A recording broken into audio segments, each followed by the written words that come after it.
కానీ ఒక మాట నేను నిజంగానే మీ దాంట్లో మీకు మనుషుల పట్ల ఒక ప్రేమ, ఎదుటివారి పట్ల ఒక జాలి, అవి దయ అవన్నీ కనబడుతుంటాయి. కానీ ఇక్కడ బీఆర్ఎస్ నాయకులు ఆయన మాట, నేను పాలమ్మిన పూలమ్మిన కష్టపడి పైకి వచ్చిన అని, నేను రెడ్డి అంటే రెడ్డి ఏంది ఆయన కష్టపడి నేను వచ్చిన వ్యక్తులను అనట్లేదండి. అంటే ఒకనొక పోలిక, అంటే మీరు కూడా చాలా డౌన్ టు ఎర్త్ లాగా మాట్లాడుతున్నారు. నేను ఈ రెడ్డిలం కాదు, మేము సామాన్య రెడ్డిలం.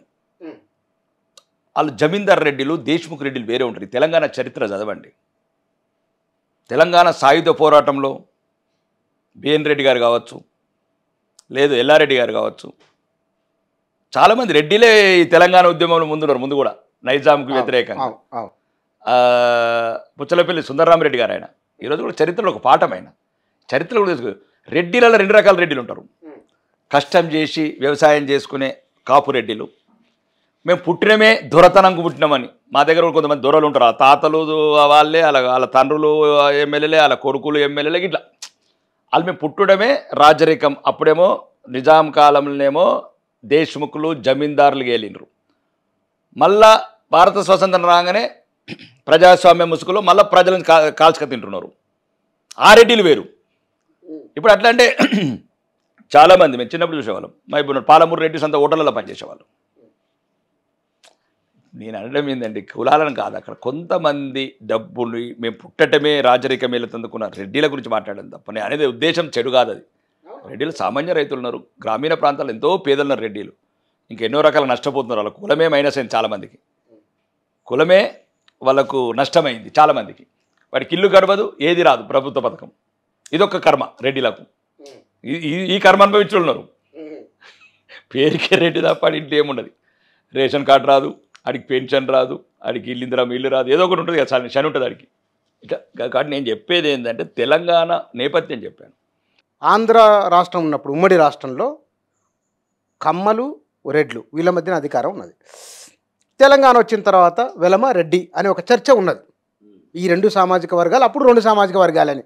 దీనిపైన మీరు ఏమవుతుందండి, పంచక తింటే ఏమవుతుంది? ఒకసారి రెడ్డిలు, ఒకసారి కమ్మలు, ఒకసారి ఎల్మలు, ఒకసారి బీసీలు, ఒకసారి ఎస్సీలు, ఏమవుతుందండి? ఏమవుతుంది? నాకు నిజంగా చెప్పండి, ఏమైతే? ఒక 5 ఏళ్ళు బీసీలు ఉండను ముఖ్యమంత్రి, ఒక 5 ఏళ్ళు ఎస్సీలు ఉండను, ఏమవుతుంది? నాకు అర్థం అవుతలేదు. అంటే మేము ఏలతందుకే పుట్టినామా? అంటే మేము ఏలతందుకే పుట్టినామా? ఎట్లా కమ్మలు, ఎలుమలు, రెడ్డిలు ఏలతందుకే పుట్టినామా? అరే తప్పండి అది. ఒక ఈ ఆంధ్ర తెలంగాణని ఇట్లాంటి రాజకీయ నేను చెప్పేది ఏంటంటే ఇది ఒక విశాల హృదయంతో ఆలోచించాల్సిన విషయము. 21వ సెంచరీలో ప్రపంచం ఎటో పరుగులెడుతుంది. ఇటువంటి టైంలో ఈ కులం అనేది కొద్ది అహంకారాన్ని తగ్గించుకొని అందరం సమానం, ఓకే, ఎవరి అవకాశాలు అది. మనం కొన్ని డెమోక్రసీ ప్రాసెస్లో కొన్ని ఫ్రేమ్స్ ఉంటాయి కాబట్టి కొన్ని విషయాలని మనం ఎంత నిజాయితీ న్యాయమైన సంపడితే ఏమవుతుందని నేను అంటున్నా. వస్తే మంచిది. ఇప్పుడు నేను తెలంగాణలో ఒక శాసనసభ్యుడిగా చెప్తున్నాను. పైడి రాకేష్ రెడ్డి అనే నేను ఒక ఆర్మూర్ శాసనసభ్యుడిగా చెప్తున్నాను.